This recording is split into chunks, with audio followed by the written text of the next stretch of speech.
You guys have anything like this? I think there were only like 10 copies of this made. This is literally No Thank Yous Volume 1, and on the other side Volume 2, but I'm not going to open it up and show you because I don't roll like that. But this is really cool to have. This is a collector's item. This is a designer cassette, and it's got the whole ass branding here. I mean, as you can see, it's got No Thank Yous logo from To the Fairest, and it's got the logo of the label that actually did the print run for these. Now, to be honest, I never thought I'd be holding this in my hand because I received this, I think, a couple months ago, but the project was actually launched last year, and I mean like the summer of last year or earlier, which was when I ordered mine, and it took that long for them to actually send me something. Like, it took basically a year, and I received this. There was a very apologetic email that I received prior of like, hey dude, do you want the cassette or do you just want your money back? I'm so sorry for taking so long. And I was like, no, that's chill, like just send me the cassette, that's what I paid for. And I received this. It's a pretty nifty little thing. I actually have no way to listen to it. You know, my cassette collection is not that bad. I've got a couple things in it, but this is one of them, and I also can't listen to it. I really need to get a cassette player one of these days. I'm gonna show you some fucking magic, okay? No, it is not, it's not Linux. Linux is also magic, and I'm so happy to be using it, but this is the magic that we're talking about, okay? This is a coupon. I don't know how many of you know about this or use these, but I received this in order of sushi.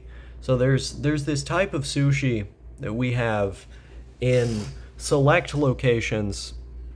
Normally it's in like grocery stores, but I think there's like a restaurant where you can actually get this. But it's like Cheetos Flamin' Hot Sushi. It's really fucking good, I've heard. I haven't actually tried it because I don't like spicy stuff. But they had this coupon for any Flamin' Hot Cheetos product. Now, if you like Flamin' Hot Cheetos, that's a really good deal, right? A whole $1 off. If you're going to buy that anyway, awesome, right? Or maybe you want to try something new and you end up saving more on it than you typically would on the other chips that you like to buy. Now, normally I'm the type of guy that will go with the off-brand option of just about everything in order to get more for less. But sometimes, you know, you want to get the name brand, so you go with the name brand, and that is when coupons are super fucking handy. Now, the thing is, you don't necessarily have to buy products in order to get these coupons. You can actually get these coupons through contacting the manufacturers. So let's say, for example, you're like me and you really like Campbell's Chunky Soup. You just adore that shit. You could go to Campbell's website and tell them about the products that you like and what you like about them and request coupons. You could even make up some story about how you bought some cans from the store and they were cracked, but you really love the soup.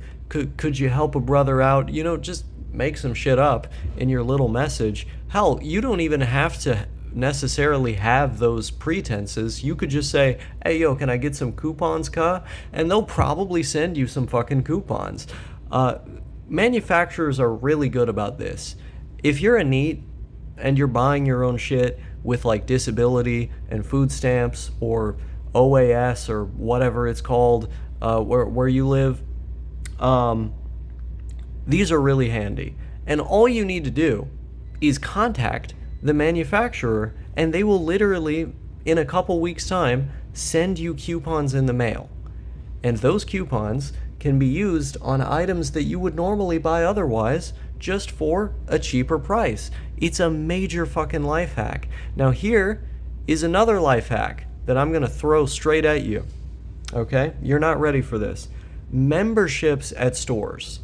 So a lot of people normally have one grocery store that they like to go to, but different grocery stores, at least in the US, I know other countries only have like 3 major chains and stupid shit like that, but there's a lot of competition in America.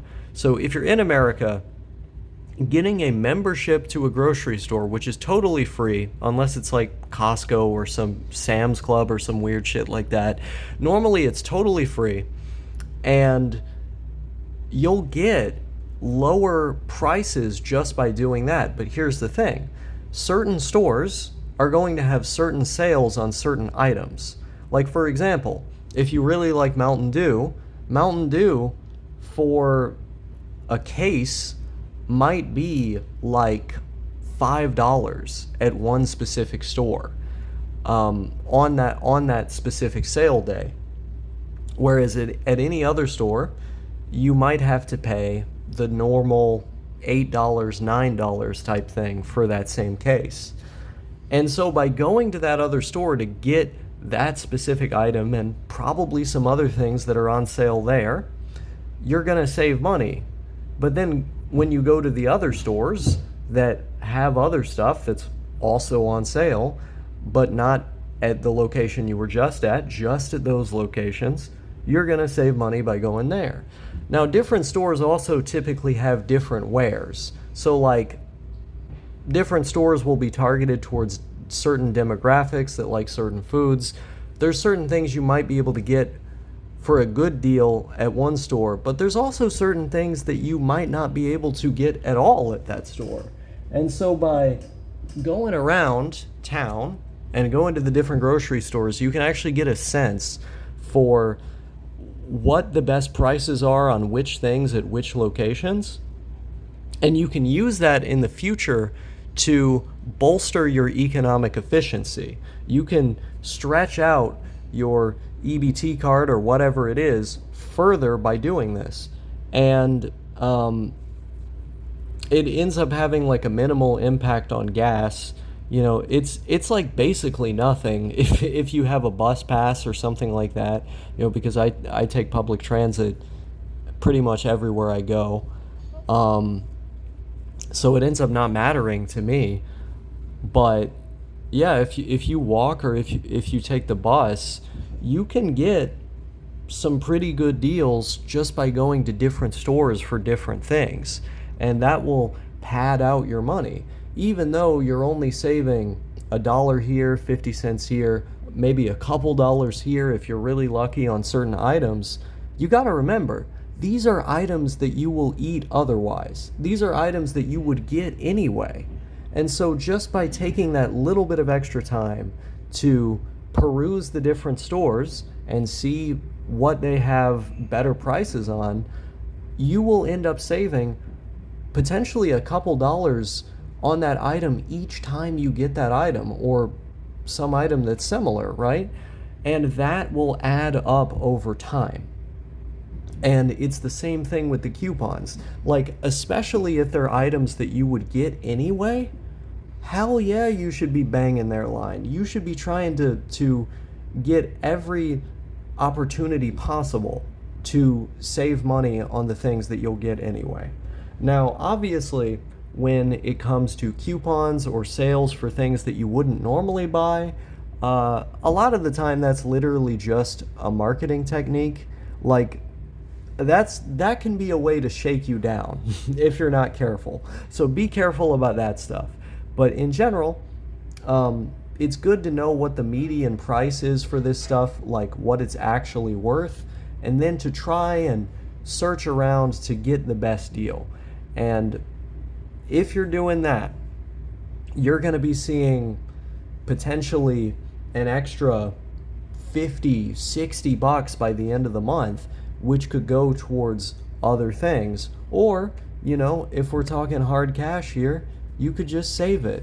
And that money could be, you know, put stuffed under your mattress and add up over time until, you know, you can get yourself a decent thing. Get yourself a bike or something. I don't fucking know what you do. A bike is pretty useful, though. I'll tell you. A bike is really fucking useful.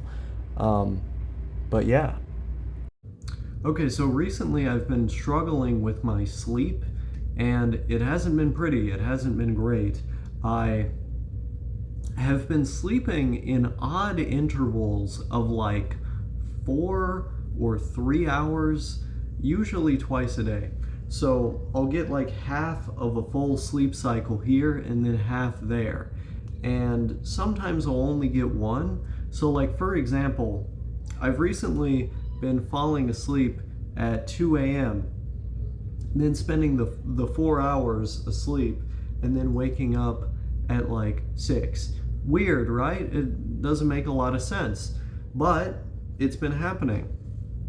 Now, today I was lucky because I actually got around 8 hours, actually a little bit more, which was nice. I ended up waking up at noon, which I attribute to the fact that my window is blacked out, because for the life of me, having natural light come into the room doesn't actually help me with my sleep. Like, you would think that having the natural light come in to wake you up at the same time every day would help someone get to sleep at the same time every night to then wake up at the same time every day.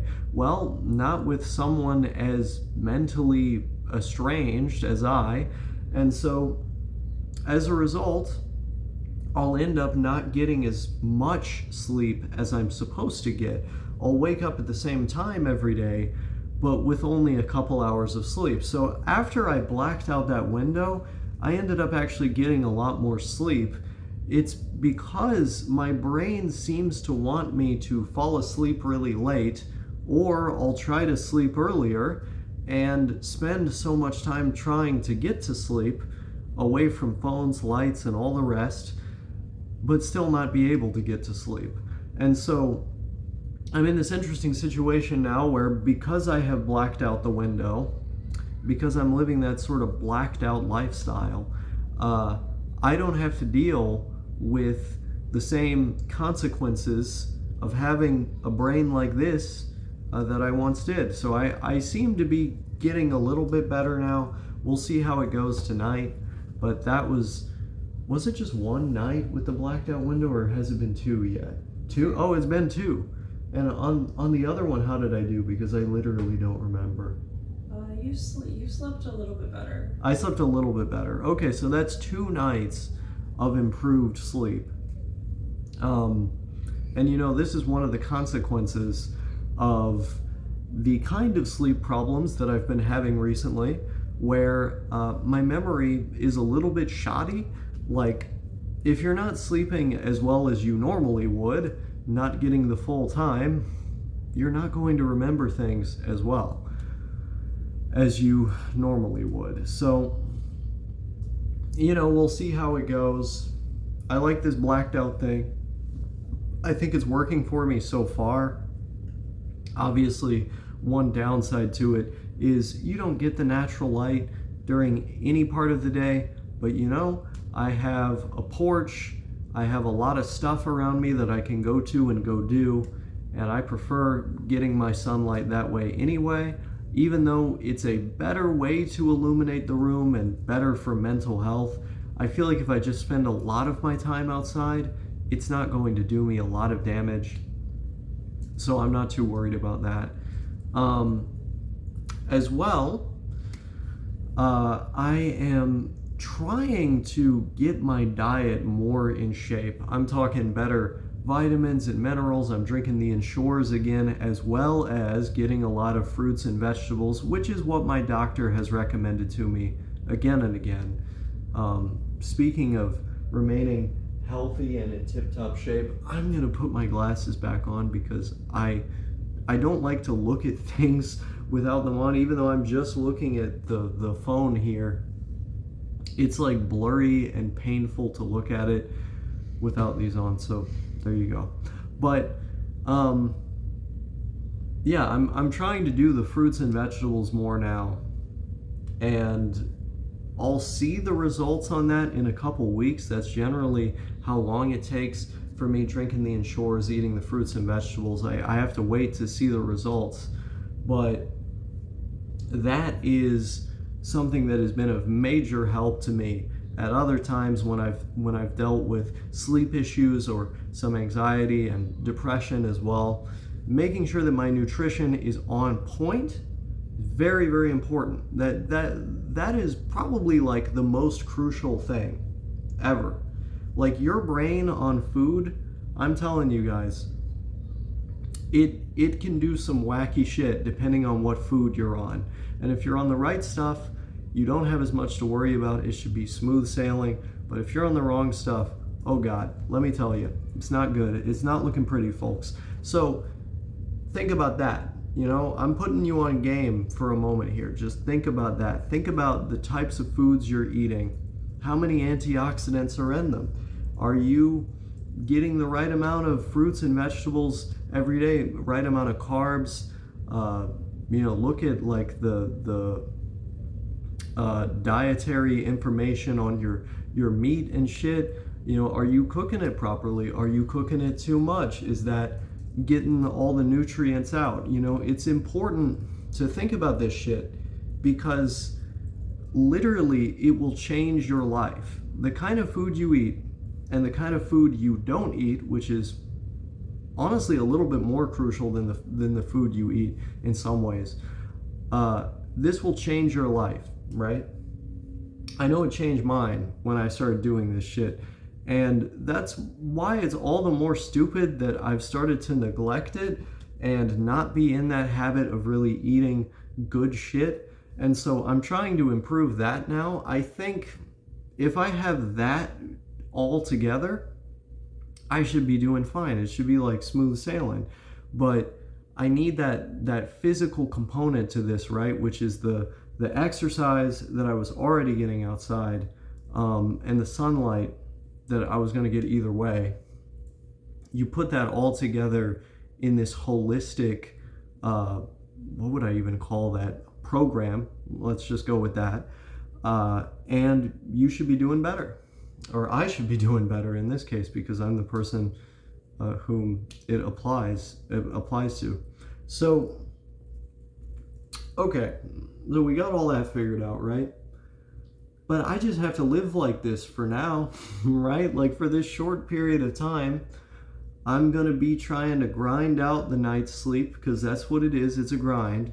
Trying to grind out a night's sleep, you know, just laying there waiting peacefully for sleep to come, not trying to think about it too much, but just got my headphones in type shit, you know, trying to be distracted.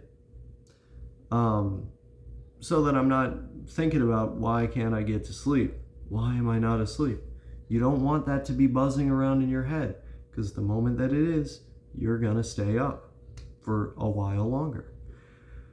So if I can get my sleep hygiene in shape, I'm going to feel mentally in shape, right? Like I'm not gonna be tired. I'm not gonna be sleeping a little bit here, sleeping a little bit there. We just get the full night, and then I can really attack these different things throughout my day. You know, like the Spanish practice, the exercise, more like regimented exercise schedule, I should say, all that good stuff. So that's what I'm trying to look at here. There's another piece of this, another component. I'm trying to remember what it was now. I really should make notes for these videos. I never have notes in front of me when I make these. I know, terrible, amateur mistake, rookie mistake, but I don't do it. I don't know why I don't do it. I think I'm just lazy, to be honest with you. Like, I've always been kind of lazy with how I've done these videos.